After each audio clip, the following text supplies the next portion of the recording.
আমার নবী রাহমাতুল লিল আলামিন পয়গম্বর আল্লাহর কালাম খুলে খুলে তেলাওয়াত করতেছে। নবীজির জমানের তেলাওয়াত এত মধুর, এত মজা।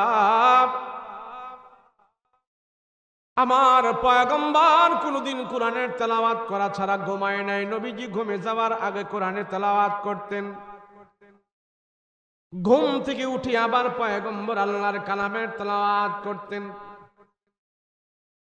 রাহমাতুল লিল আলামিন নবীজি দীর্ঘক্ষণ পর্যন্ত তার পবিত্র জবান দিয়ে কোরআনের তেলাওয়াত করতেছেন, কোরআনের তেলাওয়াত করতেছেন, কোরআনের তেলাওয়াত করতেছেন, কোরআনে কারীম তেলাওয়াত করে। আর লম্বা জাদুঘর নবীজির পিছনে দাঁড়িয়ে দাঁড়িয়ে কোরআনের তেলাওয়াত গুলো শুনতেছেন। রাহমাতুল লিল আলামিন পবিত্র জবান দিয়া কোরআন তেলাওয়াত করতেছে। কিছুক্ষণ পরে যখন নাকি কোরআনের তেলাওয়াত বন্ধ করলেন, বন্ধ করে পয়গম্বর ঘাড় ঘুরায় পিছনের দিকে তাকায় দেখে নবীজির পিছনে লম্বা একটা লোক দাঁড়ানো আছে। লম্বা লোকটার চোখ থেকে পানিগুলো টপ টপ করে পড়তেছে, দাড়িগুলো বাসায় ফেলছে, ভিজায় ফেলছে, বুকটা ভিজিয়ে ফেলছি। লম্বা লোকটা শুধু কাঁদতেছে, কান্না করতেছে।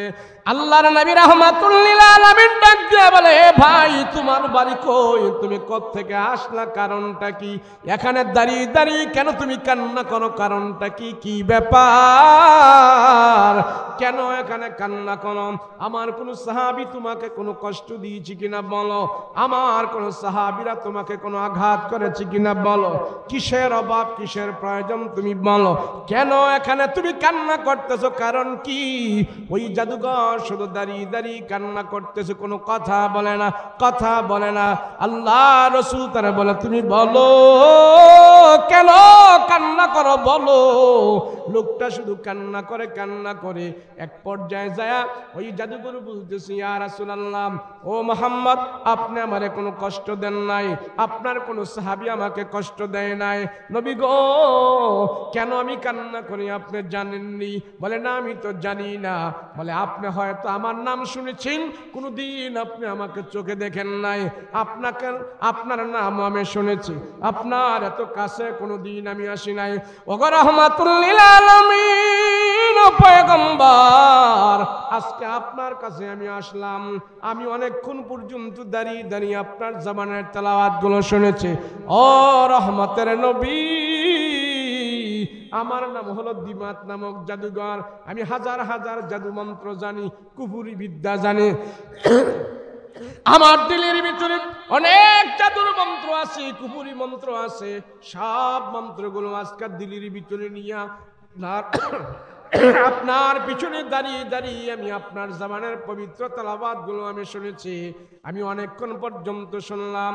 আমি আবু জাহেল, উকবা, সাইবাদের কাছ থেকে এসেছি আপনাকে অপবাদ দেওয়ার জন্য, আপনার কোরআন তেলাওয়াত গুলো জাদুর মন্ত্র বলে প্রচার করার জন্য। রাহমাতুল লিল আলামিন আমি নীরবে দাঁড়িয়ে দাঁড়িয়ে যখন নাকি আপনার জবানের তেলাওয়াত গুলো শুনেছি, আমি এখন বিশ্বাস করে ফেলেছি, আমার বুঝতে আর বাকি নাই। সত্য পয়গম্বর আপনি, আপনার কোরআনের তেলাওয়াত এগুলি জাদুর মন্ত্র না, এগুলি কাহিনের ভাষা নয়, এগুলি কবির কথা নয়, গণকের কথা নয়, মানুষের কথা নয়, দুনিয়ার কোনো মানুষের কথা নয়, আসমানওয়ালার কথা। আমার আর বুঝতে বাকি নাই। ও পয়গম্বর, আমি আর আবু জাহেল, উকবা, সাইবাদের কাছে যাব না। হাজার হাজার জাদুবিদ্যা নিয়ে আমি যখন নাকি আপনার কোরআনের তেলাওয়াত গুলো শ্রবণ করেছি, এই মুহূর্তে আমার দিল থেকে সব জাদুর মন্ত্রগুলো বের হয়ে গেছে। কোরআনের নূর আমার দিলের ভিতরে ঢুকে গেছে। আমি সিদ্ধান্ত নিয়েছি, আপনার হাতে হাত রেখে কালমা পড়ে আমি জাদুঘর মুসলমান হয়ে যেতে চাই। এবার জাদুঘর আমার রাসূলুল্লাহর দিকে হাত বাড়িয়ে দিয়েছে। রাসূল থাকে কালমা পড়িয়ে সাথে সাথে মুসলমান বানিয়ে দিয়েছেন। সুবহানাল্লাহ। আবু জাহেলের কাছে খবর গেছে, ও আবু জাহেল, ব্যাপার কি ব্যাপার? যে জাদুঘরকে এত টাকা টাকা দিয়ে পাঠিয়েছো মুহাম্মদের বিরুদ্ধে বলার জন্য, সেই জাদুঘরে তো এখন কলমা পড়ে মুসলমান হয়ে গেছে। আবু জাহেল কয়, সারছে, হায় হায় সর্বনাশ, মুহাম্মদের জাদুতে আমাগো জাদুঘর কাবু হইয়া গেছে। ইসলামের নিয়মে যত জ্বর জাপটা, যত আঘাত, যত বাধা ইসলামের উপরে আসছে, কোন ধর্মের উপরে এত বাধা আসে নাই। কথা বলেন ঠিক কিনা? কিন্তু আজকে সারা পৃথিবীতে মুসলমানদের ধর্ম, সারা দুনিয়ার মানুষ কোরআনুল কারীম, লক্ষ লক্ষ কোটি কোটি মানুষ প্রত্যেকদিন কোরআনে কারীম তেলাওয়াত করতেছে, রিচার্জ করতেছে। পৃথিবীতে অন্য কোন ধর্ম এত রিচার্জ করে না যত ইসলাম ধর্ম রিচার্জ করতেছে। কথা বলেন ঠিক কিনা? বাধা যত বেশি তার প্রচার প্রসারও বেশি। কথা বলেন ঠিক কিনা? আবু জাহেল বলল, শোনো, তোমরা যদি আমাকে নেতা মানো, তোমরা যদি আমাকে ভালোবাসো, তবে আমার কথা তোমরা মানতে হবে। বলে কি কথা? বলে আমি আর কোনো পরামর্শ শুনতে চাই না, আমি আর কারো কথা শুনতে চাই না। বলে কি করবেন তাহলে? বলে আমার শেষ সিদ্ধান্ত হলো আমি আবু জাহেল বেঁচে থাকতেই মুহাম্মদের মৃত লাশ দেখতে চাই। নাউজুবিল্লাহ। আবু জাহেল সাধারণ একটা মানুষ ছিল, দেহ বডি উঁচা লম্বা, বংশ মর্যাদা, মান ইজ্জত, হাক ডাক, টাকা পয়সা সব। ইহুদিরা জীবনেও তারা মুখ দিয়া যা বলবে, দিলের কথা মুখ দিয়া জীবনেও তারা বলবে না, মুখে একটা দিলে আরেকটা। তো আবু আইয়ুব আনসারী কয়, না, আমার রাসূলুল্লাহর কাছে তোমাকে নিয়ে যাব না। তোমার হাতে ধরি, পায়ে ধরি, তুমি আমাকে অন্যদের কথা মনে কইরো না, অন্যদের মতো আমাকে মনে কইরো না। আবু আইয়ুব আনসারী বলে, ঠিক আছে, তুমি যখন এত করে বলছো, তা আমি নবীজির কাছে জিজ্ঞেস করে আসি, তুমি যে আসছো, রাসূল যদি অনুমতি দেয় তাইলে তোমারে আমি নিয়ে যাব। তো এই ইহুদি বড় আলেমকে এখানে দাঁড় করায়া আবু আইয়ুব আনসারী যায় রাসূলুল্লাহর কাছে, বলছে, ইয়া রাসূলুল্লাহ, ইহুদিদের যিনি মদিনায় সবচেয়ে বড় আলেম, উনি আসছে আপনার সাথে দেখা করতে, নবীজি আপনি দেখা করবেন? আল্লাহ রাসূল বলে, তার নাম কি? বলে, তার নাম হলো আবু আইয়ুব আনসারী। লোক তার নাম হলো আব্দুল্লাহ ইবনে সালাম। তো রাসূল বলে, আরে আমি তো তার নাম মক্কা থেকে শুনেছি, সে ইহুদিদের বড় একজন আলেম, সে আসছে দেখা করতে? বলে, হ্যাঁ।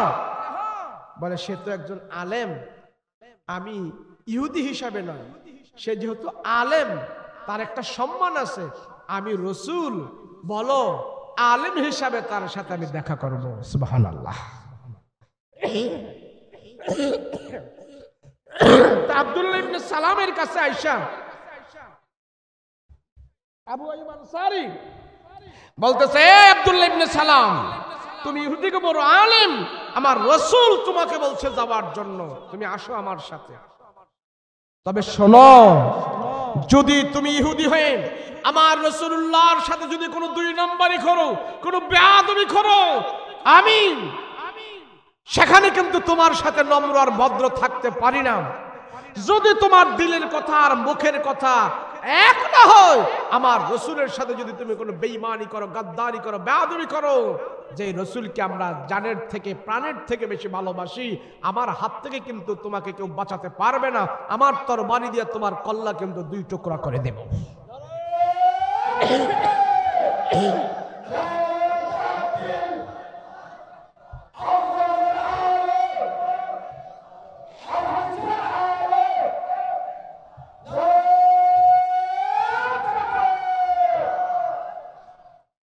তুমি ইহুদি আর আমি মুসলমান, আমার জীবনের থেকেও আমি রাসূলকে সবচেয়ে বেশি ভালোবাসি। আসো।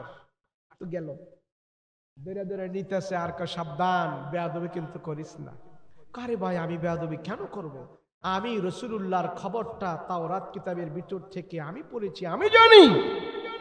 তো নীল ধরে ধরে নিয়া আমার রাসূলুল্লাহর সামনে এইভাবে দাঁড় করাইলেন। তো আবু আইয়ুব আনসারী পরিচয় করাইতেছেন, উনি আবু বকর, উনি ওমর, উনি ওসমান, উনি আলী, আর তোমার বরাবর যাকে দেখতেছো উনি হলেন মুহাম্মদুর রাসূলুল্লাহ সাল্লাল্লাহু আলাইহি ওয়াসাল্লাম। তো এই ইহুদি আলেম আমার রাসূলুল্লাহর চেহারার দিকে তাকায়, বুকে তাকায়, মুখে তাকায়, পায়ে তাকায়, সেভাবে তাকাতাকি করতেছে। এক পর্যায়ে এই ইহুদি আলেম আমার রাসূলুল্লাহর চেহারার দিকে এভাবে তাকায় রইছেন, ডাইনে বামে সামনে পিছনে কোথাও তাকায় না, শুধু নবীজির চেহারার দিকে তাকায় রইছেন। সুবহানাল্লাহ। আল্লাহর নবী রাহমাতুল লিল আলামিন বলেন, সালাম তুমি বলো আমার পয়গম্বরের চেহারার দিকে তুমি তাকায় আসো, কোনো কথা বলো না, শুধু তাকায় আসো, কারণটা কি বলো? ইহুদি আলেম কোনো কথা কয় না, শুধু নবীজির চেহারার দিকে তাকায় আছে, নবীজির চেহারার দিকে তাকায় আছে, কোনো কথা কয় না। নবী ডাক দিয়া বলে, হে আব্দুল্লাহ ইবনে সালাম বলো, তুমি একদম আমার চেহারার দিকে তাকায় আছো, কোনো কথাই বলছো না, কারণটা কি? কিছুক্ষণ পর আমার পয়গম্বর তার চেহারার দিকে তাকায় দেখে ওই আব্দুল্লাহ ইবনে সালাম ইহুদি বড় আলেমের দুটা চোখ থেকে পানিগুলো টপ টপ করে পড়া আরম্ভ করে দিয়েছে, চোখ থেকে পানি পড়তেছে। আব্দুল্লাহ ইবনে সালাম বলতে বলে, ইয়া রাসূলুল্লাহ, রহমতের নবী গো, আপনার চেহারার দিকে তাকায় আমি খারাপ কোনো মন্তব্য করি নাই। নবীজি, এতক্ষণ পর্যন্ত আপনার চেহারার দিকে তাকায় আমি কোনো খারাপ মন্তব্য করি না।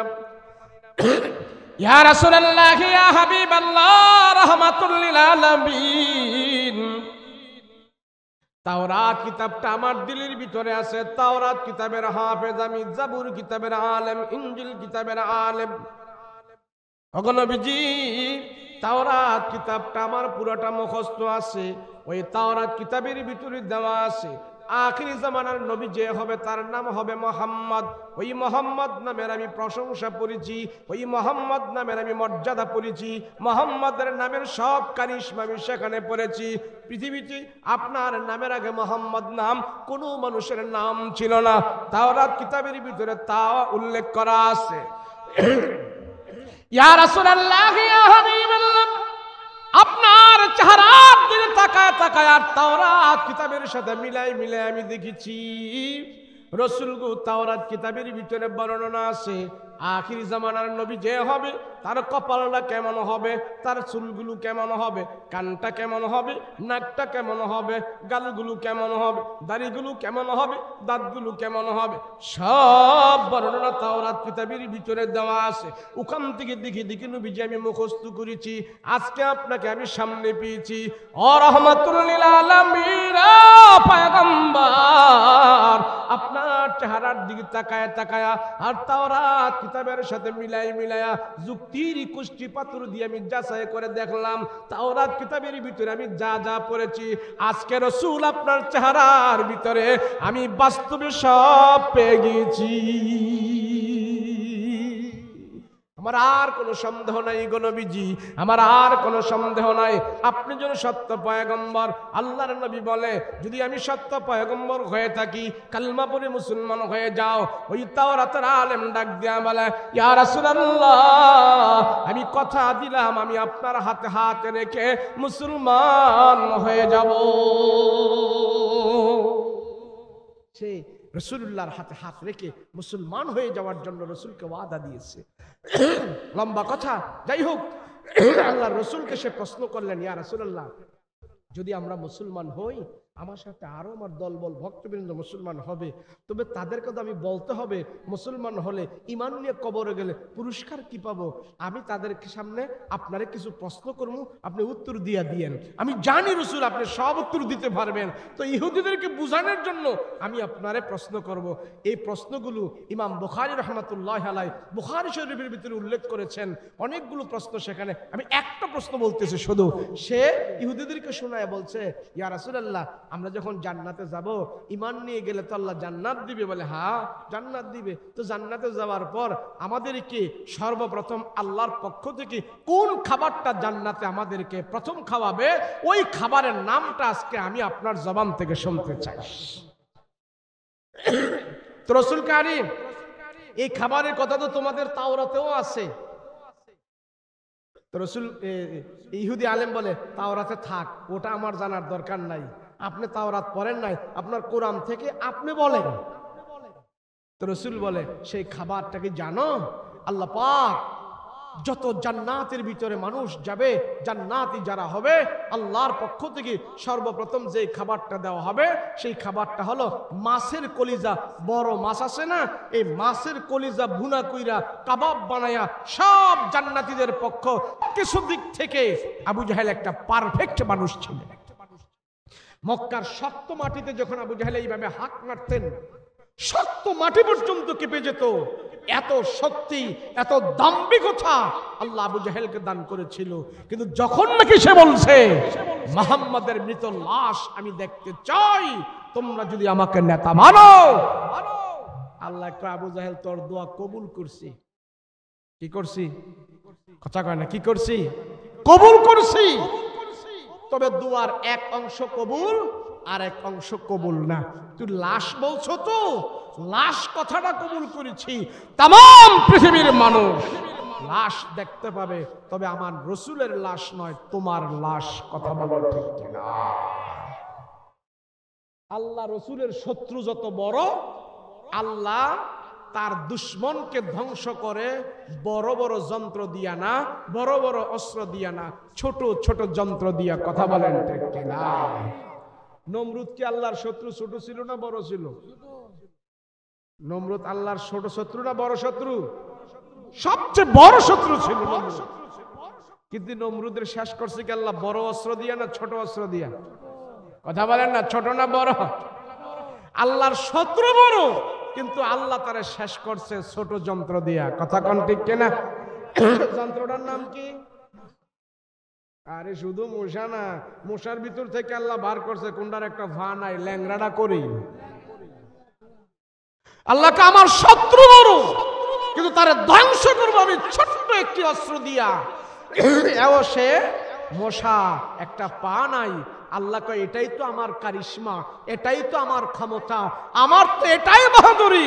শত্রু যত বড় হবে তারে ধ্বংস করতে আমার তত বড় অস্ত্র লাগবে না, ছোট যন্ত্র দিয়েই আমি আল্লাহ তারে শেষ করে দেব। কথা বলেন ঠিক কিনা? আমার রাসূলুল্লাহ শত্রু আবু জাহেল সবচেয়ে বড় ছিল। সে আবু জাহেলরে আল্লাহ ধ্বংস করছে দুইটা নাবালেক ছেলে দিয়া। কি দিয়া? কন্যা, জোরে কন্যা। নাবালেক, নাবালেক। একটার বয়স 7 আর একটার বয়স 8। এই দুই ভাই দিয়া আবু জাহেল বড় শত্রুরে একদম দুনিয়া থেকে গেছান করে দিচ্ছে। দুই ভাই যায়া তারা ঘোড়ার উপর থেকে পিটাইয়া কুবাইয়া আবু জাহেলের নিচে ফালাইছে।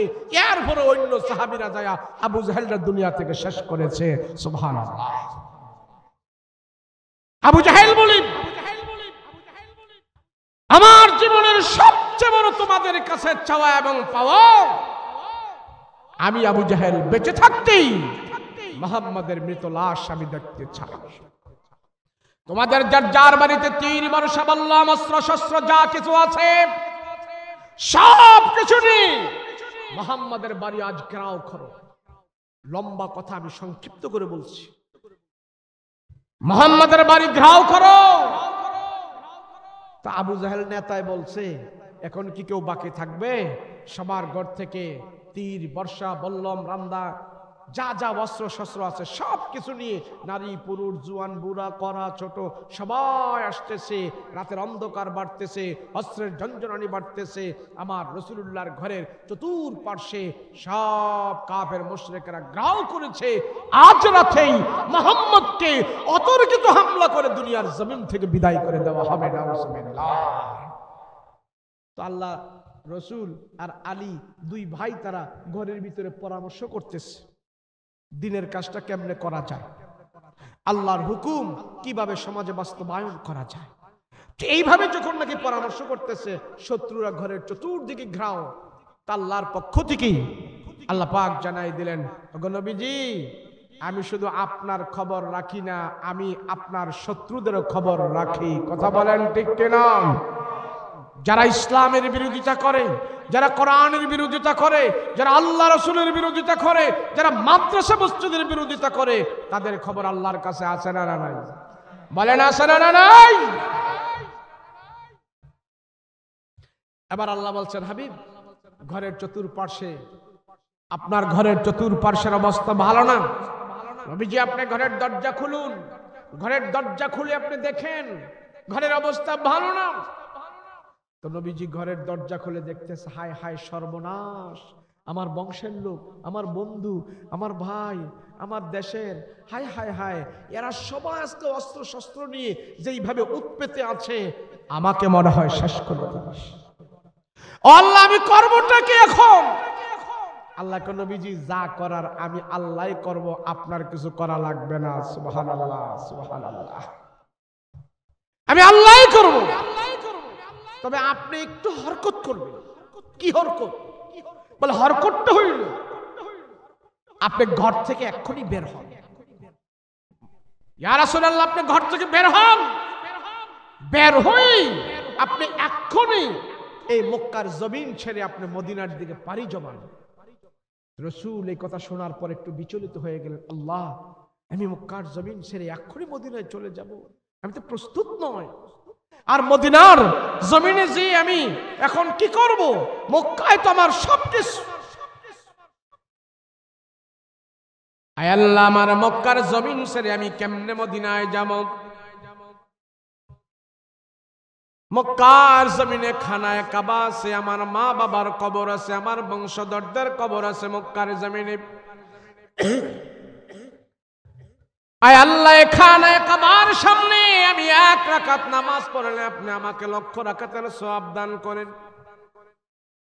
মদিনায় গেলে তো আমি 1,00,000 রাকাতের সওয়াব পাবো না।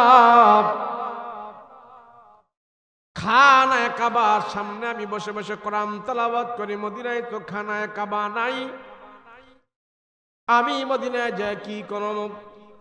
আল্লাহ, আমার পেটে 2 দিন 3 দিন পর্যন্ত খাবার থাকে না, আমার ঘরের চুলায় আগুন জ্বলে না,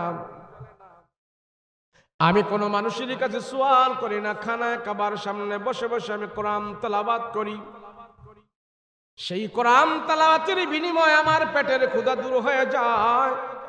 কোরআন তেলাওয়াতের বিনিময়ে আমার সব ক্লান্তি দূর হয়ে যায় খানায় কাবার বরকতে। আয় আল্লাহ, আমি যদি এক্ষণে মক্কা ছেড়ে মদিনার জমিনে আমি চলে যাই, মদিনায় যদি আমার পেটের এমন অবস্থা হয় 2 দিন 3 দিন পর্যন্ত আমার খাবার থাকে না, কার কাছে আমি যাব? খানায় কাবা সেখানে পাবো না, খানায় কাবার সামনে আমি কোরআন তেলাওয়াত করতে পারবো না। আল্লাহ, আপনি আমাকে অন্য ব্যবস্থা করেন। আল্লাহ পাক ডাক দিয়ে বলে, রহমতের নবী, আমি আল্লাহ যা সিদ্ধান্ত আপনার পক্ষে নিয়েছি আপনার তা মানতে হবে। নবীজি, আপনি বেশি বুঝবেন না, আমার আল্লাহর হুকুমের কাছে আপনার ব্রেন কিছুই না। আমি আল্লাহ যা সিদ্ধান্ত করি আপনার মঙ্গলের জন্য আমি সিদ্ধান্ত করি। এক্ষুনি আপনার মদিনার জমিন ছেড়ে চলে যেতে হবে। রাহমাতুল লিল আলামিন আমার নবী আবু বকরের বাড়িতে যাইয়া আবু বকরকে সাথে নিয়া নবীজি মক্কা থেকে মদিনায় গিয়েছেন। 4 দিন সময় লেগেছে। 4 দিন পরে যায় মদিনার জমিনে যখন রাসূল পা রাখলেন, পা রাখার সাথে সাথে নবীজি দেখতে পাইলেন 10-12 জনের যুবক, 10-12 জন যুবকের একটা জামাত আমার পয়গম্বরকে রিসিপশনের জন্য আসলেন। নবীজির ইস্তেকবালের জন্য তারা দাঁড়িয়ে আছে। আল্লাহর নবী জিজ্ঞেস করলেন, এ যুবকেরা, তোমরা এখানে কেন দাঁড়িয়ে আছো? যুবকেরা ডাক দিয়ে বলে, ইয়া রাসূলুল্লাহ, আমরা জেনেছি আপনার আগমন মদিনায় হবে, সেই জন্য আজ থেকে 4 দিন আগে রাসূল এখানে এসে আপনার জন্য আমরা অপেক্ষা করতেছি। 4 দিন লেগেছে।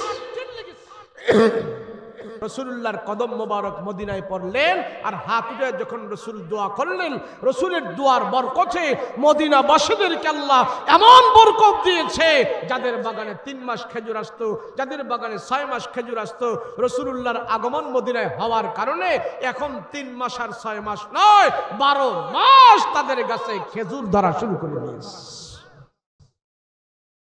এই যে বরকত শুরু হইল, কিয়ামতের আগ পর্যন্ত মদিনাবাসীদের জমিন আল্লাহ বরকত দিতেই থাকবে। মদিনাবাসীর লোকেরা কোনোদিন অভাবে পড়বে না।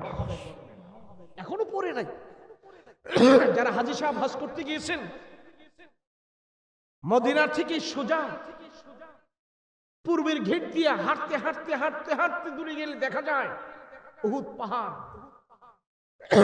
11 কিলোমিটার লম্বা পাহাড়টা, 6 ফিট এইভাবে উপরে, 6 মাইল এইভাবে উপরে, আর 11 মাইল এইভাবে লম্বা উহুদ পাহাড়। পৃথিবীর কোনো পাহাড়ের সাথে উহুদ পাহাড়ের মিল নাই। পৃথিবীর পাহাড় হয়তো কালো থাকে, না হয় সবুজ থাকে, আর উহুদ পাহাড়টা পুরাটা যেদিক দিয়ে যাবেন সেদিক দিয়ে দেখবেন এটা লাল হয়ে আছে। কি হয়ে আছে? লাল হয়ে আছে।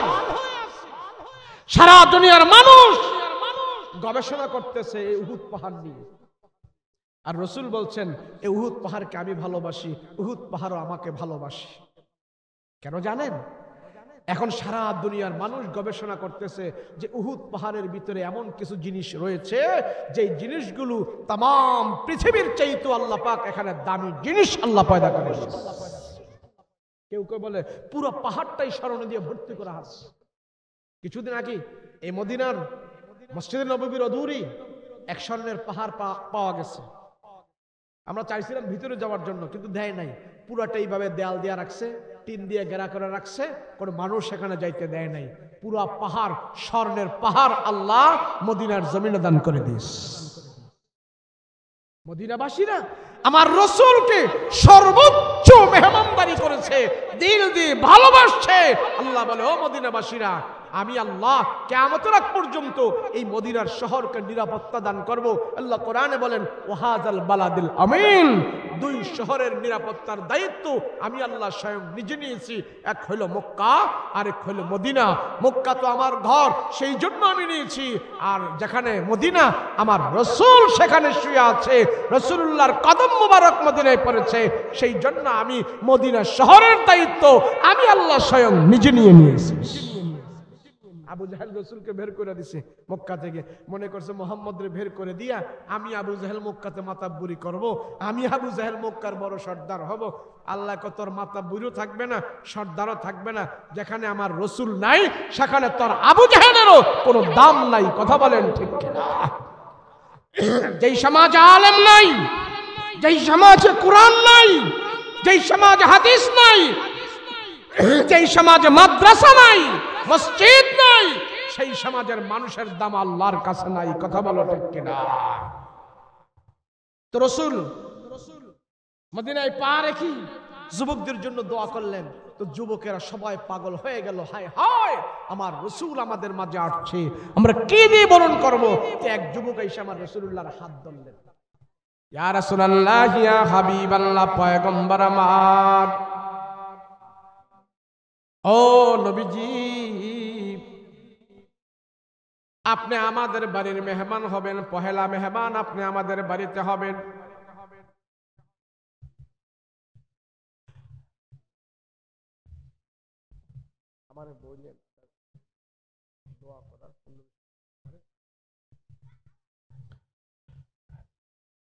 এক যুবক এসে আমার পয়গম্বরের হাতে হাত ধরলেন, ধরে বলতেছেন, ইয়া রাসূলুল্লাহ, আপনি আমাদের বাড়ির পহেলা মেহমান হবেন। নবীজি, আমি আপনাকে আমাদের বাড়ির পহেলা মেহমান বানাবো, কেননা জানেননি রাসূল গো, আমার বাড়িতে আমার বাবা অসুস্থ বসে আছে, সেখানে আমার বাবা আপনাকে রিসিপশনের জন্য আসতো, কিন্তু বাবা প্যারালাইসিসের রোগী।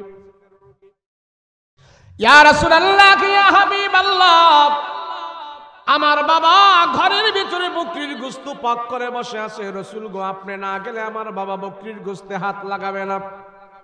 নবীজি, আপনি না যাওয়া পর্যন্ত আমার বাবা খাবারে হাত দিবে না। আমার বাবা আপনি যাওয়ার পরে খাবারে হাত দিবে। আমাকে বলছে আপনাকে আমাদের বাড়িতে নিয়ে যাওয়ার জন্য, আপনি আমাদের বাড়ির পহেলা মেহমান হবেন। রাসূল গো, আপনি আমার সাথে চলেন, আমাদের বাড়িতে আজকে আপনি যাবেন। আর এক যুবক এসে বলে, ইয়া রাসূলুল্লাহ, আমার মা ঘরের মধ্যে সুন্দর একটা চাদর বিছিয়ে রাখছে, আমার মা বলেছে আজকে আপনাকে আমাদের বাড়িতে নিয়ে যাবো। নবীজি, আপনি আমাদের বাড়ির পহেলা মেহমান হবেন। আর এক যুবক এসে বলে, ডান দিকে আমাদের বাড়ি। নবীজি, আমাদের বাড়িতে পহেলা মেহমান হবেন। আর এক যুবক এসে বলে, পিছনে আমাদের বাড়ি। আর এক যুবক এসে বলে, ডান দিকে আমাদের বাড়ি, বাম দিকে আমাদের বাড়ি। রাহমাতুল লিল আলামিন, পয়গম্বর, আজকে পহেলা মেহমান আপনি আমাদের বাড়িতে হবেন, আমাদের বাড়িতে হবেন, আমাদের বাড়িতে হবেন। রাসূল দেখতে পাইলেন যুবকেরা যেভাবে আমাকে তাদের বাড়ির মেহমান বানানোর জন্য তারা কারাকারি করতেছে, পাগল হয়ে গেছে। আমি রাসূল যদি ইচ্ছা করে কারো বাড়ির মেহমান হয়ে, ওই যুবক এক যুবক যুবকের বাড়িতে গেলে আরেক যুবকের মনটা বেজার হতে পারে, এক যুবকের বাড়িতে যায় যদি আমি খাবার খাই আরেক যুবক মনটা বেজার করতে পারে। সেই জন্য আল্লাহ রাসূল রাহমাতুল লিল আলামিন সব যুবকদেরকে খুশি রাখার জন্য, সব যুবকদেরকে মন ঠিক রাখার জন্য নবীজি বললেন, শোনো শোনো যুবকেরা, এ মদিনার যুবকেরা শোনো, আমি রাসূল আজকে কারো বাড়িতে ইচ্ছা করে মেহমান হব না। আমি উট দিয়া মক্কা থেকে যেই মদিনায় আসছে ওই উটের উপরে আমি বসা থাকবো। ওটটা চলতে চলতে যে মদিনায় যার বাড়িতে বসবে আমি রাসূল তার বাড়ির মেহমান হয়ে যাব। মদিনার সব মানুষদেরকে ভালোবাসা দিয়েছেন সমানভাবে। রাসূল বলে, যুবক শোনো, আমি বুঝতে পেরেছি তোমরা সবাই আমাকে আজকে মেহমান বানাইতে চাও। আমি রাসূল তোমাদের মেহমান হব, আমি তো মেহমান হয়ে গেলাম। তবে শোনো যুবক, আমি আজ নবীজি মদিনায় কারো ঘরে ইচ্ছা করে প্রবেশ করব না, কারো ঘরে আমি ইচ্ছা করে মেহমান হব না। আমি ওটের উপরে বসে থাকবো, আমার আবু বকর থাকবে ডান পাশে, আমার ওমর থাকবে বাম পাশে, অন্যান্য সাহাবীরা থাকবে পেছনে। ওট চলতে থাকবে, তোমরা সবাই আমার উপরে দুরূদ পড়তে থাকবা। ওট চলতে থাকবে, চলতে চলতে ওটটা যায় যার বাড়িতে হাঁটু গেড়ে বসে যাবে, আমি এবং আমার সব সাহাবীরা আমরা সবাই আজকে তার বাড়ির মেহমান হয়ে যাব। নবীজি উটির উপরে বসলেন আর সাহাবীরা সব পয়গম্বরের ডানে বামে আছেন। আল্লাহর নবীর উপরে তারা দুরূদ পড়তেছে। ওট চলতেছে, চলতে চলতে সমতল ভূমি দিয়ে ওটটা চলল। কিছুক্ষণ যাওয়ার পরে ওটটা আবার পাহাড়ের উপরে উঠলো। পাহাড়ের উপরে উঠা ওটটা একটা দোতলা বাড়ির সামনে বসে গেল। দোতলা বাড়ির সামনে বসে উট হাঁটু গেড়ে বসে গেছে। নবীজি উটের লাগাম ধরে টান দেয়, উঠো। ওট ওঠে না, আবার পয়গম্বর টান দেয়, ওঠে না, আরো জোরে পয়গম্বর টান মারলেন, ওঠে না। এক পর্যায়ে উটটা হাঁটু গেড়ে বসে গেছে। আল্লাহর নবী বুঝতে পারলেন আল্লাহ পাক আমাদেরকে এবারের মেহমান বানিয়ে দিয়েছেন। উটটা আর উঠতে থাকে না, উঠে না, ওঠে না। এবার আল্লাহর নবী ডাক দিয়া বললেন, এ সাহাবীরা, বাড়ির মালিককে তোমরা তালাশ করে নিয়ে আসো। একজন সাহাবী যখন নাকি এলান করলেন বাড়ির মালিককে, দেখতেছেন পয়গম্বর দেখতেছেন, ঘরের ভিতর থেকে একটা মধ্যবয়সী লোক পয়গম্বরের দিকে আগা আসতেছে। নবীজি তারে দেখে চিনে ফেললেন, এইটা তো আমার সাহাবী আবু আইয়ুব আনসারী। আল্লাহর নবী ডাক দেয়া বলে, এ আবু আইয়ুব, এটা কি তোমার বাড়ি? বলে, হ্যাঁ ইয়া রাসূলুল্লাহ, এটা আমার বাড়ি। নবী বলে, আবু আইয়ুব, আল্লাহ পাক বিনা দাওয়াতে তোমার বাড়ির মেহমান আমাদেরকে বানায় দিয়েছে। আবু আইয়ুব আনসারী বলে, আলহামদুলিল্লাহ, আমি খুশি, আমি খুশি। আল্লাহর নবী ডাক দেয়া বলে, এ আবু আইয়ুব, আমি রাসূল বিনা দাওয়াতে তোমার বাড়ির মেহমান হইলাম, তুমি খুশি না বেজার? এবার আবু আইয়ুব আনসারী ডাক দেয়া কয়, রাহমাতুল লিল আলামিন নবী আমার খুশি আজকে কে দেখবে? तमाम পৃথিবীটা যদি আমাকে কেউ বিক্রি করে দেয় আমি এত খুশি হব না। আমার বাড়ির মেহমান আমার নবী হওয়ার পরে আমি যেই পরিমাণে খুশি হয়ে গেছি। আল্লাহু আকবার। আবু আইয়ুব বলি, ইয়া রাসূলুল্লাহ, পৃথিবীটা যদি আমাকে কেউ দিয়ে দেয় আমি এত খুশি হব না রাসূল। আপনি আমার বাড়ির মেহমান হওয়ার পরে আমি যেই পরিমাণে খুশি হয়ে গিয়েছি, আলহামদুলিল্লাহ। রাসূল বলে, আবু আইয়ুব, আমি মক্কা, আমি মদিনায় কারো বাড়িতে ইচ্ছা করে যাই নাই, সবাই আমাকে মেহমান বানানোর জন্য তারা তৈয়ার হয়ে আছে। দেখো না, আবু বকর, ওসমান, আলী, তারা মক্কা ছেড়ে, সয় সম্পত্তি ছেড়ে, বাড়িঘর ছেড়ে তারা সবাই চলে আসছে আমার রাসূলুল্লাহর মহব্বতে। শুধু ঈমানটুকু নিয়ে তারা মদিনায় চলে আসছে। তারা একজনও গরিব মানুষ নয়, তাদের সবার সম্পদ আছে। খেজুরের বাগান রেখে, উট রেখে, বকরির মেষপাল রেখে শুধু ঈমান নিয়ে তারা মদিনায় চলে আসছে আমার রাসূলুল্লাহর ভালোবাসায়। পাতেও খাবার দাবার যা ছিল সব শেষ হয়ে গেছে। আবু আইয়ুব, একটু তোমার মুসলমান ভাইদের জন্য একটু মেহমানদারির ব্যবস্থা করো না। আবু আইয়ুব আনসারী যখন রাসূলের জবান থেকে কথাটা শুনলো, সাথে সাথে আবু আইয়ুব আনসারী ওট বকরি জবাই করা শুরু করে দিয়েছেন। সুবহানাল্লাহ। এবার ওট জবাই হলো, বকরি জবাই হলো, গোস্ত পাক হচ্ছে, রুটি পাক হচ্ছে, দাও ধাও করে আগুন জ্বলছে, হান্ডি পাতিলে আগুন জ্বলছে, চুলায় আগুন জ্বলছে, মেহমানদের জন্য পাক শাক হইতেছে। নবীজি আবু আইয়ুব আনসারীর ঘরের ভিতরে বসা, আর সবাই পাক শাক করতেছে, ধোঁয়া উঠতেছে। আপনাদের অসুবিধা হইতেছে? অসুবিধা হইতেছে? আমি অন্য আলোচনা করলেও পারতাম, 4-5টা গজল গাজল গাইলে, আরো 2-3 এদিক সেদিক কতটুকু কইলে 2 ঘন্টা 2.5 ঘন্টা পার করার বুদ্ধি আমাগো আছে। কিন্তু আমি ওদিকে না যে, আপনারা সচেতন যারা বসছেন, আমি দেখলাম ছোট ছোট পোলাপাইন কম, কেসরা কাসরা কম, সব বুঝুবান শ্রোতা। সেজন্য আমি কোরআন ও হাদিস থেকে আপনাদেরকে আমি কিছু গুরুত্বপূর্ণ কথা, রাসূলুল্লাহর মান ইজ্জত মর্যাদা নিয়ে কিছু কথা বলার জন্য চেষ্টা করেছি। আল্লাহ আমাদেরকে বুঝার তৌফিক দান করেন, বলেন আমিন। আর সর্বোচ্চ কয়েক মিনিট, এরপরে দোয়া করব। রাজি আছেন ইনশাআল্লাহ? তাই রাসূল যখন তার বাড়ির মেহমান হলেন, আবু আইয়ুব আনসারী বকরি টকরি সব জবাই করে গোস্ত টোস্ত পাক করতেছে, ধোঁয়া উঠতেছে। তো এই আবু আইয়ুব আনসারীর বাড়ি থেকে কয়েক কিলোমিটার দূরে তখনকার ইহুদিদের যিনি সবচেয়ে বড় আলেম ছিলেন, মদিনায় ইহুদিদের বড় আলেম, তার নাম হলো আব্দুল্লাহ ইবনে সালাম। সে 3টা কিতাবের আলেম ছিলেন। তাওরাতের হাফেজ ছিল, জাবুর আর ইনজিলের সে আলেম ছিল। এই 3টা কিতাবের বড় যে আলেম, সে তার নিজের বাড়ির খেজুর গাছের উপরে উঠা খেজুর গাছ পরিষ্কার করতেছে। তো গাছের উপরে যেহেতু উঠছে, ওখান থেকে সে দেখতেছে ও আবু আইয়ুব আনসারীর বাড়ির দিকে ধোঁয়া উঠতেছে। তো সে মনে করছে মনে হয় আগুন লাগা পুরা সারকার হয়ে যাচ্ছে। তো গাছের উপর থেকেই আবু আইয়ুব আনসারী বাড়ির দিকে যে ধোঁয়া দেখছে, তো গাছের উপর থেকেই ওই ইহুদি বড় আলেম, সে গাছের উপর থেকে বলতেছে, তার ছাত্র দল বল সবাইকে বলতেছে, এই আরে ওখানে যা, আবু আইয়ুব আনসারীর বাড়ির দিকে যা, ওখানে মনে হয় আগুন লেগে পুরো সব সারকার হয়ে যাইতেছে, সহযোগিতা করো, যাও। তো ইহুদি ছাত্ররা দৌড়াইতে দৌড়াইতে দৌড়াইতে দৌড়াইতে প্রায় কয়েক কিলোমিটার দূরে দৌড়াইয়া আবু আইয়ুব আনসারীর বাড়ির দিকে আসছে। এরা মনে করছে বিপদ সংকেত, এখানে সহযোগিতা করতে হবে, পানি টানি ঢালতে হবে, আগুন নিবাইতে হবে। তো ইহুদি ছাত্ররা আইসা দেখে এখানে কোনো বিপদ সংকেত নয়, সবাই হাসি খুশি আনন্দ, পাকশাক হইতেছে, চুলায় আগুন জ্বলতেছে।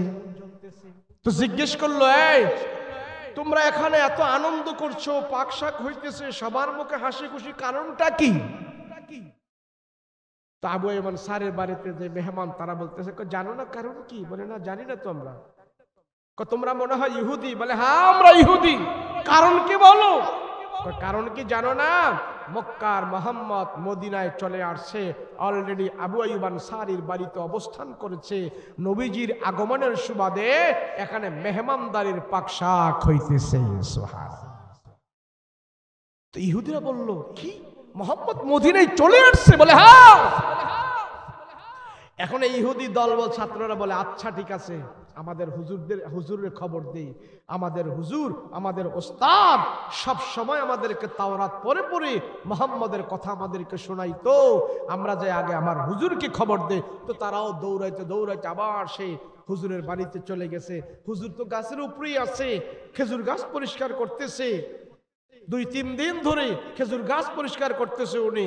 তো দৌড়ে যখন যে বলছে, ওস্তাদজি তাওরাত পড়ে পড়ে যেই মুহাম্মদের কথা, শেষ নবীর কথা আমাদেরকে শোনাইতেন, সেই নবী তো মদিনায় চলে আসছে, অলরেডি সেই মুহাম্মদের আগমনের সুবাদে সেখানে মেহমানদারির পাকশাক হইতেছে। তো ইহুদি আলেম গাছের উপর থেকে এক লাফ দিয়ে নামলো। নাইমা, তোরা দাঁড়া, আমি আগে মুহাম্মদকে দেখে আসি। তো সে দৌড়াইয়া আসছে আবু আইয়ুব আনসারীর বাড়িতে। আইসা আবু আইয়ুব আনসারীকে খোঁজা ভার করছে, ও ভাই আবু আইয়ুব, আরে তোমার বাড়িতে রেখে মোহাম্মদ চলে আসছে, মদিনায় মোহাম্মদ আসছে, তুমি দি আমাদেরকে জানাইলা না? আবু আইয়ুব বলে, কে তোদেরকে জানাবো? কে? তোরা তো ইহুদি, তোরা তো নবীর দুশ্মন, মুসলমানদের দুশ্মন, ইমানদারের দুশ্মন, রক্তীয় দুশ্মন, বংশীয় দুশ্মন, গোষ্ঠীয় দুশ্মন, দেশীয় দুশ্মন। তাদেরকে রাসূলুল্লাহর কথা আমরা জানাবো না, তারা ইহুদি বেঈমান। সেই আলেম, ইহুদি বড় আলেম কয়, ভাই সবার সাথে আমারে তুলনা করো না, আমি 3টা কিতাবের আলেম, অন্তত পক্ষে তারা খারাপ হইতে পারে, আমি একজন আলেম মানুষ। তোমার ঘরে কি মোহাম্মদ আছে? বলে অবশ্যই আছে। বলে আমি আর পৃথিবীতে কিচ্ছু চাই না, শুধু তুমি এক নজর মোহাম্মদকে আমার সামনে নিয়ে যাও, আমার চোখ দিয়ে আমি মোহাম্মদকে দেখতে চাই। সুবহানাল্লাহ। তো আবু আইয়ুব আনসারী বলে না না না না, তোরা ইহুদি, তোরা জবানে আর দিলে এক না। পৃথিবীর বুকে সবচেয়ে বড় মিথ্যাবাদী জাতি হইল ইহুদি গোষ্ঠী। কি গোষ্ঠী? ধরে বলেন না কে? কলিজা ভুরা করা খাবার রাইখা আল্লাহ বলবে, ও জান্নাতীরা, আমার পক্ষ থেকে তোমাদের জন্য আজ আমি সর্বপ্রথম মাছের কলিজা ভুনা করা খাবার নাস্তা দিয়ে আমি আল্লাহ তোমাদেরকে মেহমানদারির খাবার উদ্বোধন করলাম। সুবহানাল্লাহ। তো সেই ইহুদি আলেম বলে, সাদাকতা ইয়া রাসূলুল্লাহ, আপনি সত্য বলেছেন, হুবাহুব এই খাবারের কথা তাওরাতের ভিতর আল্লাহ পাক ঘোষণা করে দিয়েছেন।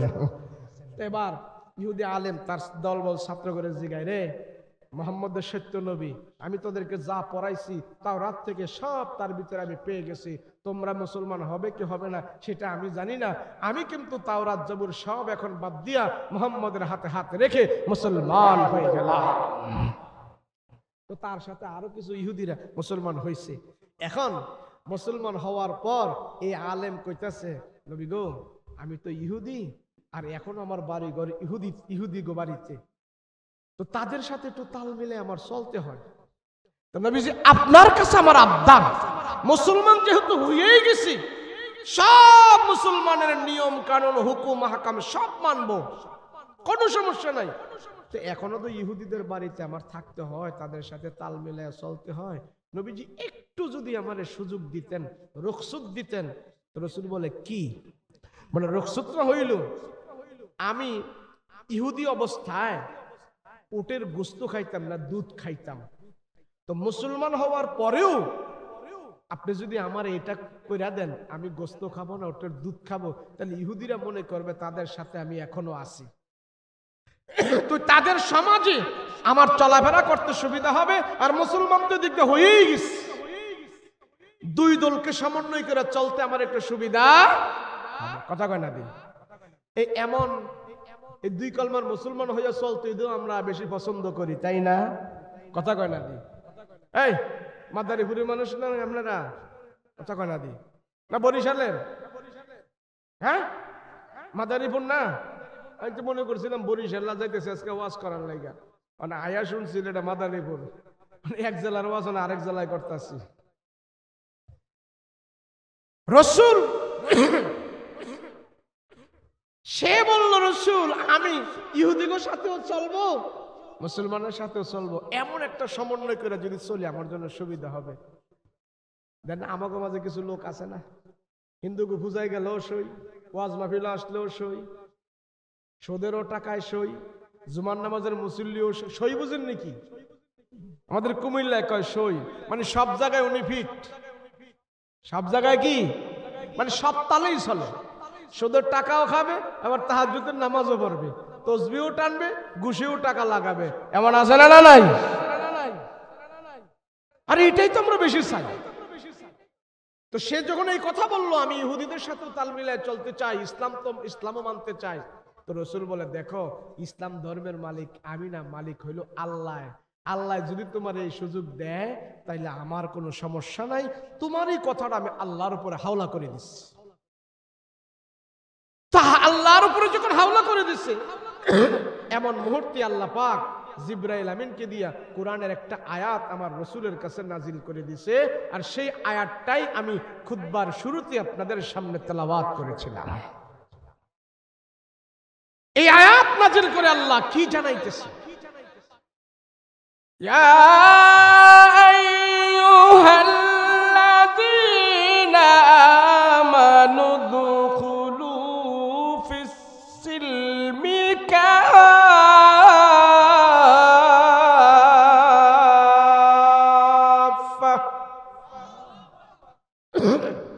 ওয়ালা তাত্তাবিউ খুতুওয়াতিশ শাইতান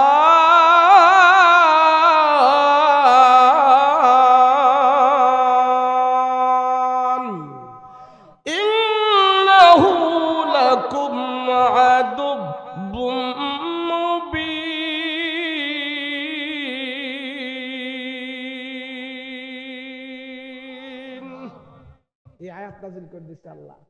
আল্লাহ জানাই দিয়া নবী গো হেরে জানাই দেন, যারা ইসলামের ভিতরে ঢুকতে চায় অর্ধেক অর্ধেক ঢুকলে হবে না, ইসলাম যদি মানে পুরাপুরি ভাবে মানতে হবে। ইসলামের ভিতরে যদি কেউ ঢুকে পুরাপুরি ভাবে ঢুকতে হবে। অর্ধেক অর্ধেক ঢুকার দ্বারা আল্লাহর তৈরি জাহান্নাম থেকে বাঁচতে পারবে না। কথা বলেন ঠিক কিনা? মানলে পুরাই মানো। আমাদের কুমিল্লায় কয় খাইলে ফ্যাট বইরা খা, নাইলে বাড়ি ছেড়ে যা, দেশ ছেড়ে যা। ইসলাম যদি মানতে হয় পুরোপুরি ভাবে মানতে হবে, অর্ধেক অর্ধেক মানলে চলবে না। কথা বলো ঠিক কিনা? আমার ব্যবসায়ী জীবন, আমার চাকরি জীবন, আমার পারিবারিক জীবন, আমার রাজনৈতিক জীবন, রোড থেকে নিয়ে সংসদ পর্যন্ত, দোকান থেকে নিয়ে আকাশ পর্যন্ত, সর্ব জায়গায় আমি যেখানেই থাকি সেখানেই আমার ইসলাম মেনে আমি থাকতে হবে। কথা বলেন ঠিক কিনা? আল্লাহ আমাদেরকে মানার তৌফিক দান করেন। কথা বলেন ঠিক কিনা? আল্লাহ যেন পুরোপুরি ইমান নিয়ে আমাদেরকে কবরে নিয়ে যায়। কথা বলেন ঠিক কিনা? আপনারা কি পুরা মানবেন না অর্ধেক মানবেন? কিছু কিছু না পুরা? কথা বলেন, কিছু কিছু না পুরা? আচ্ছা, কিছু কিছুর দ্বারা কি সবকিছু ফায়দা হয়? কিছু কিছুর দ্বারা কি সবকিছু হাসিল হয়? হাসিল হয়। আপনার আপনার বাড়িতে মশায় কামড়ায় না? মশায় কামড়ায় না আপনার করে? তো মশায় কামড়াইলে আপনারা কি করেন? কথা কন না, কি করেন? মশারি টানান। এখন মশারি টানাইয়া কেউ যদি তার মাথাটা, হাতগুলো অর্ধেকটা এভাবে মশারির ভিতরে ঢুকাইছে আর পা গুলো মশারির বাইরে রাখছে, মানে অর্ধেক মশারির ভিতরে অর্ধেক মশারির বাহিরে, তাহলে মশার কামড়তে বাঁচতে পারবে? কথা বলেন, পারবে? সামান্য একটি মশা, ক্ষুদ্র একটি মশা, আমি যদি সেই মশার কামড় থেকে বাঁচতে হয় তাহলে আমার মাজা, কোমর, ঘাড়, কাঁধ সব মশারির ভিতরে ঢুকাইতে হয়। কথা বলেন ঠিক কিনা? ও মানুষ, আল্লাহর জাহান্নাম থেকে বাঁচতে হলে, পরকালে শান্তি পেতে হলে আমার পুরো জীবন শুরু থেকে নিয়ে শেষ পর্যন্ত 24 ঘন্টার জিন্দেগি আল্লাহর হুকুমের ভিতরে ঢুকাইতে হবে। কথা বলেন ঠিক কিনা? সেজন্য যে যেখানে আছি সেখান থেকে আমরা কোরআন তেলাওয়াত করব, যে যেখানে আছি সেখান থেকে আমরা কোরআন মানব, যে যেখানে আছি সেখান থেকে আল্লাহর হুকুম মানব, যে যেখানে আছি সেখান থেকে আমরা 5 ওয়াক্ত নামাজ আদায় করব। রাজি আছেন ইনশাআল্লাহ? এই যে আপনাদের মসজিদ, এখানে এই মসজিদ 5 ওয়াক্ত নামাজ পড়ার জন্য না? 5 ওয়াক্ত নামাজ পড়ার জন্য মসজিদ না? তাহলে মসজিদের কাজ নাকি কিছু বাকি রয়েছে, এই কাজ পুরা করবো কে? এই মসজিদ, এখানে মসজিদ না, এটা এটা বারান্দা রয়েছে, আরো রোমটার মধ্যে বসছি, চতুর্দিকে শীত আইতেছে, বসে থাকা যায় না। আল্লাহর ঘর মসজিদ, পৃথিবীর বুকে শ্রেষ্ঠ স্থান হলো মসজিদ, বাইতুল্লাহ, খানায়ে কাবার শাখা প্রশাখা তাম পৃথিবীর মসজিদগুলো। মসজিদের সাথে যার সম্পর্ক থাকে, রাসূল বলেন যাকে দেখতেছো মসজিদে আসতেছে যাইতেছে, সাক্ষী দাও তার ঈমান আছে। কি দাও? কথা কয় না, কি দাও? ঈমান আছে, সাক্ষী দাও। ফজরের নামাজ পড়ে মসজিদ থেকে যে বের হলো, সাক্ষী দাও সে শুধু নামাজ পড়ে বের হয় নাই, সে ইসলামের পতাকা নিয়ে মসজিদ থেকে বের হয়েছে। সুবহানাল্লাহ। এই মসজিদে কাজবাজগুলো বাকি থাকার জন্য, পুরা করার জন্য এমন আল্লাহর বান্দা আসেননি যে আমি পুরা কাজ করে দিব? আছেন কেউ? এই কাজগুলো করে দেওয়ার বান্দা আছেন কেউ? মাদারীপুরের মানুষ, আপনারা অনেক ধনী মানুষ, আল্লাহ মন দিছে, পয়সা দিছে। হ্যাঁ, আমি কিছুদিন আগে রাজুর পার হইয়া মোস্তফাপুর দিয়ে ভিতরে গেছিলাম। ভিতরে যাওয়ার পর কোন গ্রামে যে আমার নিচে আমারে বলে, হুজুর এটা সব ইটালি থেকে এখানকার লোক, এই গ্রাম আমরা ইটালি গ্রাম বলে। এমন আছে না? না আছে? আমি কই যা আজগা তর্ক মাদ্রাসা আনছোস আমারে, আজগা মাদ্রাসার পয়সা উঠামো, আমি দেখবো ইটালিওয়ালারা কি করতে পারে। আলহামদুলিল্লাহ যথেষ্ট পরিমাণ ওরা দান করছে, যথেষ্ট পরিমাণ। মাদ্রাসার বিল্ডিং আছে, 2টা বিল্ডিং আছে, মসজিদ আরো বড় করতেছে, আলহামদুলিল্লাহ। তো আল্লাহ পয়সা দেয়, আল্লাহ টাকা দেয়, আল্লাহ মাল দেয়, এগুলি কবরে নিয়ে যাওয়ার জন্য দেয় না। কথা বলেন ঠিক কিনা? আপনি মাল দৌলত কবরে নিয়ে যাবেন, এই মাল দৌলত দিয়ে নেক আমল কামায়া এই নেক আমল নিয়ে কবরে যাবেন। কথা বলেন ঠিক কিনা? আল্লাহ দুইটা জিনিস সবচেয়ে বেশি পছন্দ করে, যে দুইটা জিনিস আমরাও পছন্দ করি। আল্লাহ কয়টা জিনিস পছন্দ করে? এই কথা বলেন, সবাই বলেন না, কয়টা জিনিস পছন্দ করে? দুইটা। সেই দুইটা জিনিস আমরাও সবচেয়ে পছন্দ বেশি করি। মানুষের সবচেয়ে বড় পছন্দের প্রিয় মহব্বতের হইল দুই জিনিস, এক হইল জান আর এক হইল মাল। কি বলেন না? কি এই আপনার কাছে সবচেয়ে পছন্দের কি বলেন দেখি? জান এবং মাল। আপনার শরীর, আপনার জান, এটা যদি ঠিক না থাকে তো দুনিয়াটাকেও দুনিয়া মনে হবে না, এটা তিতা তিতা মনে হবে। কথা বলেন ঠিক কিনা? আর যদি ভালো করে মাল থাকে তো পাকনা দাড়িওয়ালা বুড়ায়ও জোয়ান হয়ে যায়। কথা বলেন ঠিক কিনা? এর জন্য মালের মহব্বত আর জানের মহব্বত, এই দুই মহব্বত মানুষের কাছে আছে। আল্লাহ কয় আমিও দুইটারে মহব্বত করি, তোরা এই জান এবং মাল দিয়া আমার আল্লাহরে খুশি করস। কথা বলেন ঠিক কিনা? তাহলে এই মসজিদের জন্য এমন কে আছেন 5,000 10,000 টাকা দিবেন এই কাজটা করার জন্য, মসজিদের বাকি কাজগুলো করার জন্য? কেউ আছেন যে আমি আল্লাহর ঘর মসজিদে 5,000 টাকা দিব, এমন কে আছে বলেন? আছে কেউ? 10,000 টাকা দেন বলে আছে কেউ এই মসজিদে? এই মসজিদের মা বাপ নাই, মসজিদের মহল্লা নাই, মুসল্লি নাই। কথা কয় না দি? এইভাবে এতটুকু করছে কারা?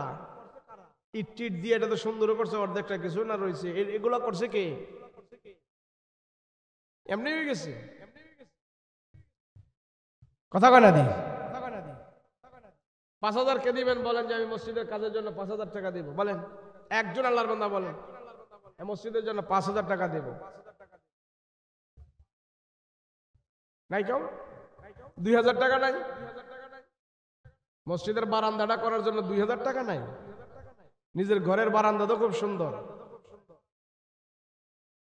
আয় হায়, আমি কোন জেলার ওয়াজ করতেছি, কোন জেলায়?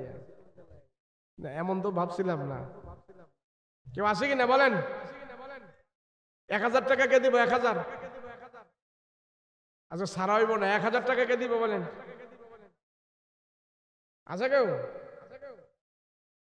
আমার কালেকশন করতে কইছে কাটা? হ্যাঁ, এই মসজিদের জন্য 1,000 টাকা নাই? এরকম নাই কেউ এখানে? এমন কে? মুফতি নোমান আহমেদ সাহেব 1,000 টাকা দিবে। 1,000 টাকাটা কি হইব? ওনার সাথে আর যোগ হইবেন কে কে? 1,000 টাকা করে 10 জন ব্যক্তি বলেন যে 1,000 টাকা করে আমরা দেব এই মসজিদের এই কাজটার জন্য। আমার এলাকায় হইলে তো এখন কত টাকা উঠে যাইত। বলেন নাম কি? রফিজউদ্দিন হাওলাদার। 1,000 টাকা। নারে তাকবীর। আল্লাহ পাকনা দাড়িওয়ালা মুরব্বী মানুষ, আল্লাহ তোমার ঘরে দান করলেন, আল্লাহ কবুল ও মঞ্জুর করেন, বলেন আমিন। শোনেন ছোট্ট একটা ইতিহাস শোনেন। পৃথিবীর বুকে সবচেয়ে গরিব মানুষ ছিলেন কুরাইশ বংশের মানুষেরা। কি বংশের? কুরাইশ বংশের মানুষেরা গরিব ছিল, অর্থনৈতিক দিক দিয়ে গরিব, আর বাকি চারিত্রিক দিক দিয়ে, নম্র ভদ্রতার দিক দিয়ে তারা খুব উন্নত ছিল। এই কুরাইশ বংশের মানুষের একটা আদত ছিল, অভ্যাস ছিল মেহমানদারি করা। কিন্তু গরিব, কিন্তু মেহমানদারি করার প্রতি তারা খুব উদ্বুদ্ধ ছিল। কেমন? এই যে আমরা হাজী সাহেবরা এখন তোয়াফ করি না যে খানায় কাবা, আগেও মানুষেরা অন্যান্য নবীর আমলেও এই মানুষেরা আইসা খানায় কাবা তোয়াফ করত। তো প্রচন্ড রৌদ্রের ভিতরে হাজিরা যখন এইভাবে তোয়াফ করে, তো 7টা তোয়াফ করার পর খুব পিপাসা লাগতো রৌদ্রের কারণে। তো পিপাসা যা লাগতো, তো তোয়াফ করার পরে আপনি পানি পাবেন কোথায়? কিন্তু কুরাইশ বংশের লোকেরা দেখলো যত আল্লাহর ঘরের মেহমান হাজী সাহেবরা এসে তোয়াফ করে তারা খুব পিপাসার্ত হয়। তো তারা কি করলো? কুরাইশ বংশের মানুষেরা জমজম কূপ থেকে যায়া এই কূপের পানি বালতি দিয়া মহিলারা, পুরুষেরা সবাই পানি উঠাইয়া যেখানে হাজির আইসা তোয়াব করা শেষ করে ওখানে আইসা তারা এই পানি নিয়ে দাঁড়ায় থাকতো। আর তাদের দিলের ভিতর হায় হায় আমরা গরিব মানুষ, এমন মানুষগুলো আল্লাহর ঘর তোয়াব করে ক্ষুধার্ত, তারা একটা কষ্টের ভিতরে আছে, অনেক পিপাসা লাগে, এমন মুহূর্তে তাদেরকে পানি কে উঠাই দিবে, অনেক দূর থেকে আসে। তো এই ভেবে কুরাইশ বংশের লোকেরা কুয়া থেকে পানি উঠে, জমজম পানি উঠে হাজিদের জন্য তারা দাঁড়ায় থাকতো। তো হাজিরা তোয়াব করে এসে তাদের হাত থেকে ওই জমজমের পানি নিয়ে পানি পান করতেন। পানি পান করার পরে দিলের ভিতরে একটা শান্তি লাগতো। তো হাজিরা কুরাইশ বংশের মানুষের জন্য দোয়া করত, এই পানি পান করে, জমজম কূপের পানি পান করে।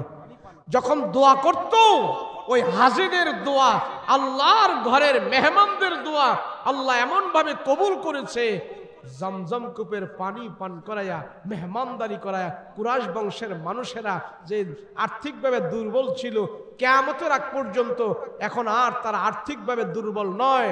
আল্লাহ পাক এমন ভাবে তাদেরকে কবুল করছে, সৌদি আরবের সরকার তাদের যা কিছু লাগে সব ব্যবস্থা এমন ভাবে করে রাখছে, এরা চাকরি বাকরি করা লাগে না। কুরাইশ বংশের মানুষদের অর্থনৈতিক যা লাগে সব ব্যবস্থা সৌদি আরবের সরকারের পক্ষ থেকে আল্লাহ পাক করাই দিয়েছে। জীবনে তাদের আর কোনোদিন কপাত আসবে না, অভাব আসবে না। এমন ভাবে সমস্ত পৃথিবীর সব মানুষের কাছে কুরাইশ বংশের মানুষের সম্মান ইজ্জত আল্লাহ পাক বাড়াই দিচ্ছে। কেন? খানায় কাবা আল্লাহর ঘরের মেহমানদেরকে তারা পানি খাওয়াইছে, পানি পান করাইছে, তাদের দিক থেকে দোয়া আসছে। তো আপনি যদি এই খানায় কাবার যে অংশ মসজিদ, এই মসজিদের যদি অজুখানা করেন, এই মসজিদের মুসল্লিদের জন্য যদি একটা ব্যবস্থাপনা করেন, সে যদি এখানে আরাম পায়, নামাজ পড়ে, দোয়া করে, অবশ্যই আল্লাহ আপনার সম্পদের ভিতরে বরকত দান করে দিবে। কথা বলেন ঠিক কিনা? কিন্তু আমরা মসজিদে দান করতে রাজি না, মসজিদ বানাইতে রাজি না, মসজিদে দিতে রাজি না, কইমানি যায়। আরে মিয়া, রাসূল বলছে দানে তোমার বালা মুসিবত দূর হয়, দানে তোমার সম্পদে বরকত হয়। বলেন মসজিদের জন্য কে আর 1000 করে কে দিবেন, টাকা দিবেন কে? বলেন আল্লাহর ঘর বাইতুল্লাহতে 1000 কে দিবেন? বলেন 1000 করে কে দিবেন? দোয়া করে দিই। 1000 নাই? আপনারা কোন এলাকার মানুষ বসে রয়েছেন? সব বরিশালের মানুষ এসে বসে রয়েছেন এখানে। আমার ধারণা তাহলে ভুল। আমার এলাকায় এতগুলো মানুষের সামনে যদি আমি এখন টাকা চাইতাম, কমপক্ষে 30,000 নগদ আসতো এখানে। আলহামদুলিল্লাহ, আলহামদুলিল্লাহ বলতেছি। আমার এলাকায় কিছু কিছু মাদ্রাসা আছে, নগদ কালেকশন হয় 30 লাখ টাকা। কুমিল্লায় কিছু কিছু মাদ্রাসা আছে, নগদ কালেকশন হয় মাহফিলের দিন 30 লাখ টাকা, 20 লাখ টাকা, 25 লাখ টাকা নগদ কালেকশন হয়। আলহামদুলিল্লাহ। আমার থানায় আমি যেই মাদ্রাসায় পড়াশোনা করছি, কুমিল্লা হোমলায় গ্রামের ভিতরে এক মাদ্রাসা, দাওরা হাদিস মাদ্রাসা, গ্রামের ভিতরে অজপাড়া গায়ে, ওখানে আমি হাফজও করছি। ওই মাদ্রাসায় এবছর কালেকশন হয়েছে প্রায়, নগদ কালেকশন হয়েছে প্রায় 28 লাখ টাকার উপরে নগদ কালেকশন হয়েছে। অবশ্য এলাকার ভিতরে কেউ শিল্পপতি না, এলাকার ভিতরে বিশাল বড় শিল্পপতি এমন কেউ না, 2-4টা লোক আছে, আর বাকি সবাই দান করে। এই মাদ্রাসার ভিতরে বিশাল বড় বিল্ডিং, 2টা বিশাল বড় বিল্ডিং। আলহামদুলিল্লাহ। এদের দেশে যত মানুষ আছে সব প্রবাসী, মিডল ইস্টে প্রবাসী, ওখান থেকে টাকা পাঠাইতেছে, মাদ্রাসা বিশাল বড় চলতেছে। মাদ্রাসা মসজিদে দান করে পৃথিবীতে কোন লোক ফকির হয়েছে, পোলা পাইনিয়া না খায়া রয়েছে এমন একটা লোক আপনি দেখাইতে পারবেন না, একজনকে আপনি দেখাইতে পারবেন না। আমার ক্ষুদ্র ব্রেনে, আমি বাংলাদেশ থেকে, বাংলাদেশের প্রত্যেকটা জেলায় আমার যাওয়া আছে। বাংলাদেশ ছাড়াও আলহামদুলিল্লাহ আপনাদের দোয়ায় বাহিরে 4-5টা রাষ্ট্রে আমি গেছি। আমার এই ক্ষুদ্র ব্রেনে দেশ ঘুরে আমি যা দেখছি, মাদ্রাসা মসজিদ দিনের কাজে অর্থনীতি দিয়ে, সময় দিয়ে সে এখন নিঃস্ব হয়ে গেছে, ফকির হয়ে গেছে, এমন একটা প্রমাণ আপনি আমার সামনে দেখাতে পারবেন না।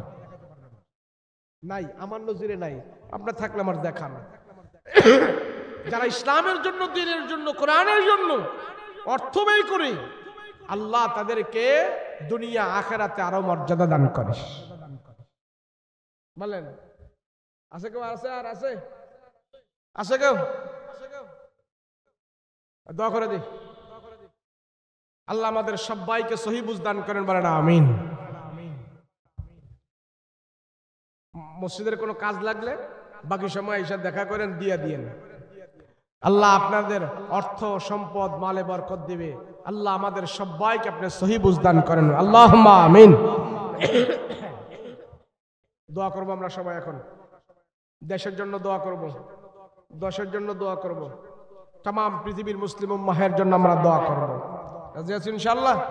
আমাদের আব্বা আম্মার জন্য দোয়া করব। রাজি আছি? আপনি দিনে একবার হলেও আপনি বাবা মার জন্য দোয়া করবেন। দিনে একবার হলেও আপনার বাবার জন্য দোয়া করবেন, মার জন্য দোয়া করবেন। আপনার মার সাথে বাবার সাথে আপনার যদি বনি বসান নাও থাকে, তাও আপনার মা বাবার জন্য দোয়া করবেন। বেঁচে থাক আর মরে থাক, বাবা মার জন্য একবার হলেও প্রতিদিন দোয়া করবেন। রসুল বলছেন, তোমার সম্পদে বরকত চাও, ব্যবসায় বরকত চাও, দুনিয়াতে সম্মান চাও, ইজ্জত চাও, তোমার হায়াত বাড়াইতে চাও, তাইলে তোমার মা বাবার জন্য তুমি দোয়া করো, মা বাবার সাথে সদ্ব্যবহার করো, আল্লাহ তোমার সব কাজে বরকত দান করে দিবে। আস্তাগফিরুল্লাহাল্লাযী লা ইলাহা ইল্লা হুয়াল হাইয়ুল কাইয়্যুম ওয়া আতুবু ইলাইহি লা হাওলা ওয়া লা কুওয়াতা ইল্লা বিল্লাহিল আলিয়্যিল আযীম। আল্লাহুম্মা সাল্লি আলা সাইয়্যিদিনা নাবিয়িনা শাফিয়ানা হাবিবানা মাওলানা মুহাম্মদ সাল্লাল্লাহু তাআলা আলাইহি ওয়া আলা আলিহি ওয়া আসহাবিহি আজমাইন। আল্লাহুম্মা আমিন। আনি সগীরা। রব্বুল আলামিন, পরওয়ারদিগার আলম, আল্লাহ রাত্র অনেক হয়ে গেছে, তোমার বান্দারা দুইটা হাত তোমার আদালতে উঠায় রাখছে। আয় আল্লাহ, তুমি টাকা দেখো তোমার বান্দারা কি চায়, প্রত্যেকের মনের নেক মাকসাদগুলো আল্লাহ পুরা করে দিও। রব্বুল আলামিন, আল্লাহ রাত্র যত গভীর হয়, দুনিয়ার মানুষের দরজা জানালা বাসা বাড়ি সব বন্ধ হয়ে যায়।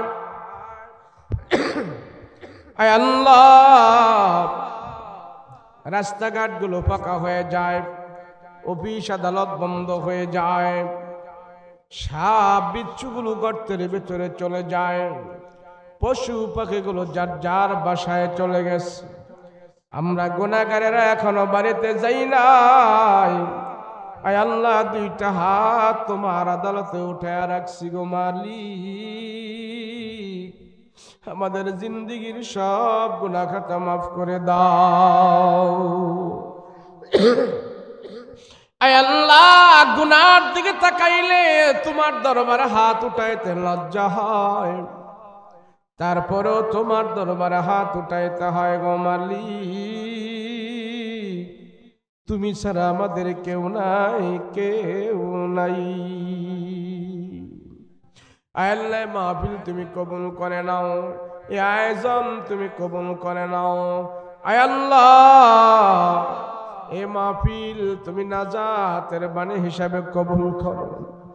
আয় আল্লাহ, যারা টাকা দিয়ে, শ্রম দে, বুদ্ধি দে, পরামর্শ দে, যে যেইভাবে সহযোগিতা করেছে আল্লাহ প্রত্যেকের সহযোগিতা তুমি কবুল ও মঞ্জুর করে নাও। রব্বুল আলামিন, আল্লাহ টাকা দেখো, কত পাকনা দাড়িওয়ালা, পাকনা চুলওয়ালা মুরব্বী বাবারা হাত উঠাইছেন। আয় আল্লাহ, বয়োজ্যেষ্ঠ বৃদ্ধ বাবারা হাত উঠাইছি, চুল দাড়ি পাইকা গেছে, গায়ের চামড়া ঢিলা হয়ে গেছে, চোখের পাওয়ার নষ্ট হয়ে গেছে, দাঁত গুলো নাড়াচাড়া করতেছে। আয় আল্লাহ, সোজা হয়ে দাঁড়াইতে পারে না, লাঠি ভর করে করে তারা হাঁটা চলাফেরা করে। এমন বৃদ্ধ বাবা যাদেরকে আল্লাহ তুমি মাফ করে দাও। আয় আল্লাহ, জীবনে বহুত মুনাজাত করেছি, জানি না কোন মুনাজাত তুমি কবুল করেছো। আল্লাহ আজকের মুনাজাত তুমি কবুল করে নাও। আজকের মুনাজাত তুমি খালি ফেরত দিও না গো আল্লাহ। আজকের মুনাজাত তুমি খালি ফেরত দিও না। আল্লাহ तमाम পৃথিবীর বুকে যত মুসলমানেরা অন্ধকার কবরে ঘুমায়, আল্লাহ প্রত্যেকের কবরে তুমি আজকের মাহফিলের হাদিয়া পৌঁছে দাও। রব্বুল আলামিন যারা ইসলামের দুশমনি করতেছে আল্লাহ তাদেরকে হেদায়েত দান করে দাও। যারা দেশের দুশমনি করতেছে আল্লাহ তাদেরকে হেদায়েত দান করে দাও। আয় আল্লাহ এই বাংলাদেশের প্রতি তুমি রহমত বরকত দান করে দাও। আমরা সবাই মিলেমিশে যেন চলতে পারে সেই তৌফিক দান করে দাও। আয় আল্লাহ আমাদের মা বাবা যারা অন্ধকার কবরে আছে আল্লাহ প্রত্যেককে কবরের আযাব থেকে তুমি মুক্ত করে দাও। মা বাবার কবরে তুমি জান্নাতের বিছানা বিছিয়ে দাও। মা বাবার কবরে তুমি জান্নাতের আলো জ্বালিয়ে দাও। মা বাবার কবরের ভিতরে তুমি জান্নাতে হাওয়া চালু করে দাও। রব্বুল আলামিন আল্লাহ এমন সন্তান এখানে আছে আল্লাহ তার মা বাবা কবরের ভিতরে চলে গেছে, নিজের হাত দিয়া নিজের মারে কবরের ভিতরে রাখছে। এমন সন্তান এখানে হাত উঠাইলো, এ হাত দিয়া তার মা বাবারে কবরের ভিতরে ঢুকাইছে। এ হাত দিয়া মা বাবার কবরে মাটি দিছি। এ হাত দিয়া মা বাবার কবরে বাঁশের পাল্টা বিছাইছে। ওই হাতগুলো আজকের মা ফেলে তোমার আদালতে উঠাইয়া মা বাবার জন্য দোয়া চায়, ক্ষমা চায়। আল্লাহ মা বাবার কবরের আযাব তুমি বন্ধ করে দাও। আল্লাহ পিতা মাতার কবরে আযাব দিও না, দাদা দাদির কবরে আযাব দিও না, নানা নানির কবরে আযাব দিও না। মরিয়া গিয়াছি যাদের মা ও বাপ আল্লাহ তুমি করে দিও তাদের গুনাহ খাতা মাফ। রব্বুল আলামিন